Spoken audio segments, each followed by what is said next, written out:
नमस्कार, आदाब, सलाम। मैं हूं नूरानी मैमून और आप देख रहे हैं आयान फास्ट न्यूज। आप हमारे चैनल को सब्सक्राइब करें और अपनी राय को कमेंट बॉक्स में जरूर दें।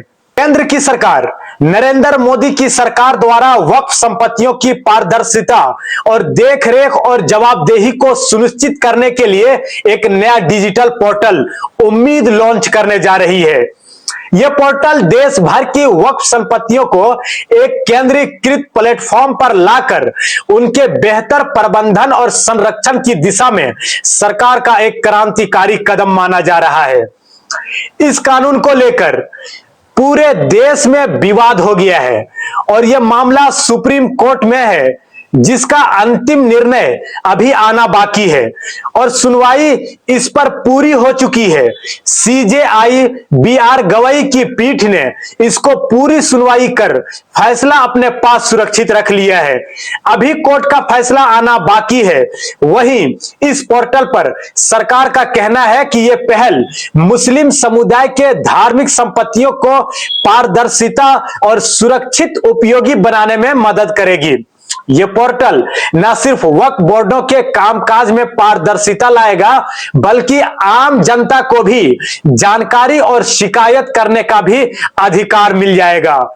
भारत में वक्फ संपत्तियों की संख्या लाखों में है। इनमें से मस्जिदें, कब्रिस्तान, दरगाहें, मदरसा, स्कूल, अस्पताल और अन्य सामाजिक सेवा केंद्र शामिल है। इनका प्रबंधन राज्य के वक्फ बोर्ड के माध्यम से किया जाता है। वक्फ अधिनियम 1995 के तहत इन बोर्डों को विशेष अधिकार प्राप्त है। हालांकि लंबे समय से वक्फ की हुई संपत्तियों का दुरुपयोग, अवैध कब्जा, भ्रष्टाचार और पारदर्शिता की कमी की शिकायतें सामने आते रहती है। संसद की अस्थायी समितियों सीएजी के रिपोर्टों में इन संपत्तियों के अनुचित प्रबंधन पर सवाल उठाए जा चुके हैं। उम्मीद पोर्टल का उद्देश्य है वक्फ संपत्तियों का डिजिटलीकरण, ऑनलाइन निगरानी और पारदर्शी प्रशासन सुनिश्चित करना। देश भर की सभी वक्फ संपत्तियों की जानकारी इसी पोर्टल पर अपलोड की जाएगी, जिनमें जमीन के दस्तावेज, सटीक लोकेशन और उससे जुड़ी चीजों का ब्यौरा भी शामिल किया जाएगा। वहीं वक्फ संपत्तियों की जियो टैग करके उनकी किसी भी तरह की स्थिति को सुरक्षित किया जाएगा, ताकि अतिक्रमण रोका जा सके।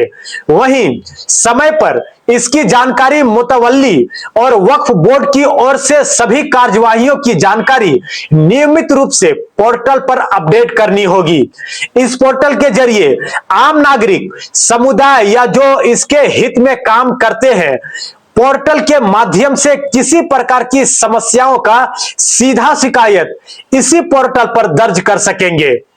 इसमें कोई भी नागरिक ये देख सकेगा, इस देश का कोई भी नागरिक देख सकेगा कि किसी विशेष इलाके में वक्फ संपत्ति कहां है और उसका उपयोग कैसे हो रहा है। अल्पसंख्यक मंत्रालय के एक वरिष्ठ अधिकारी के अनुसार उम्मीद पोर्टल सरकार की डिजिटल इंडिया मुहिम का एक अहम हिस्सा है और इसका उद्देश्य केवल निगरानी नहीं, बल्कि वक्फ संपत्तियों की सामाजिक और आर्थिक विकास में उपयोगी सुनिश्चित करना भी है। प्रधानमंत्री नरेंद्र मोदी की पहले भी वक्फ संपत्तियों के बेहतर उपयोग की वकालत कर चुके हैं। सूत्रों के अनुसार यह पोर्टल जुलाई 2025 तक देश भर में पूरी तरह से कार्यरत कर दिया जाएगा, ऐसी उम्मीद सरकार ने की है। इस पहल को लेकर राजनीतिक इलाकों और मुस्लिम संगठनों में मिली जुली प्रतिक्रियाएं आ रही है। All India Muslim personal law board के सदस्यों ने कहा, अगर यह पारदर्शिता के लिए है तो हम स्वागत करेंगे, लेकिन सरकार को यह बात सुनिश्चित करना होगा कि इससे वक्फ की अधिकारों को कोई भी नुकसान ना पहुंचे। वहीं भाजपा और केंद्र सरकार के समर्थक मुस्लिम संगठनों ने इस पहल का स्वागत भी किया है। उनका मानना है कि इससे वक्फ संपत्तियों की सामाजिक विकास के लिए बेहतर उपयोग होगा और भ्रष्टाचार में कमी आएगी। जो इस पर कब्जा लोग करके बैठ रहे हैं, उसमें कमी आएगी। कांग्रेस और कुछ अन्य विपक्षी दलों ने इस राजनीतिक हस्तक्षेप की दिशा में उठाया गया कदम बताया है। उनका कहना है कि डिजिटल निगरानी के नाम पर सरकार अल्पसंख्यक समस्याओं पर नियंत्रण बढ़ा सकती है। हालांकि सरकार ने स्पष्ट किया है कि यह पहल वक्फ बोर्डों के अधिकारों को बनाए रखते हुए पारदर्शिता लाने के लिए है। सरकार इस परियोजना को चरणबद्ध तरीके से लागू कर रही है। पहले चरण में इसे 10 राज्यों में पायलट प्रोजेक्ट के तौर पर लागू किया जा रहा है। इसके बाद चरणबद्ध तरीके से इसे पूरे देश में फैलाया जाएगा। अल्पसंख्यक मंत्रालय के मुताबिक भविष्य में इस पोर्टल का मोबाइल ऐप के रूप में भी लॉन्च किया जाएगा ताकि हर स्तर पर इसकी पहुंच सुनिश्चित हो सके। मोदी सरकार का उम्मीद पोर्टल भारत की वक्फ संपत्तियों के प्रबंधन में एक डिजिटल क्रांति का सूत्रपात कर सकता है, जहां एक और इसे पारदर्शिता, जवाबदेही और डिजिटल ट्रैकिंग को बढ़ावा मिलेगा। वहीं यह देखना भी महत्वपूर्ण होगा कि इस पहल को किस हद तक निष्पक्ष, संवेदनशील और कानूनी दायरे में लागू किया जा सकता है। अगर यह प्रयास अपने उद्देश्य में सफल होता है तो न केवल वक्फ संपत्तियों की सुरक्षा, उपयोगिता सुनिश्चित होगी, बल्कि इससे अल्पसंख्यक समुदाय के भीतर विश्वास और भागीदारी की भावना भी मजबूत होती हुई दिखाई देगी। इस पर सुप्रीम कोर्ट में चुनौती देने वाली याचिकाओं पर सुनवाई पूरी हो चुकी है। अब सबकी नजरें सुप्रीम कोर्ट पर है कि ये क्या फैसला देते हैं।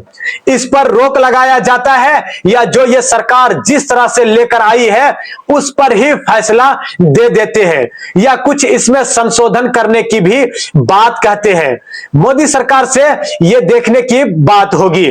लेकिन सीजेआई बीआर गवई के द्वारा इस फैसले पर कोई भी अभी तक अंतिम निर्णय नहीं लिया गया है और सुप्रीम कोर्ट के द्वारा किसी भी प्रकार के अभी तक कोई भी अंतिम फैसला नहीं दिया गया है।